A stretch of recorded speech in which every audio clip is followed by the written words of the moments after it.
বরিশালই সারাদিন কর্মব্যস্ত মৌমাছিরা ফিরে আসে মৌচাকে।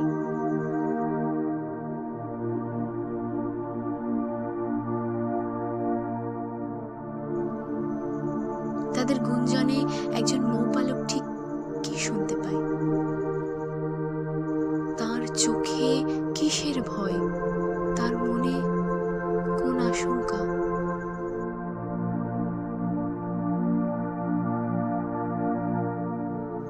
দূর দূরান্তে, মাঠে প্রান্তরে কত মৌমাছি নিষ্প্রাণ হয়ে মাটিতে পড়ে রইল, কিন্তু কেন?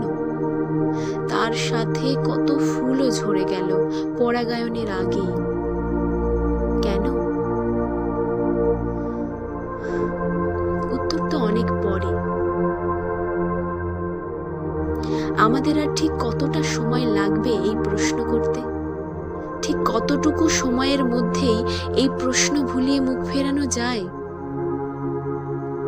আমরা কি সত্যি জানি? আমরা কি সত্যি জানি একজন মৌপালকের কথার ও নীরবতার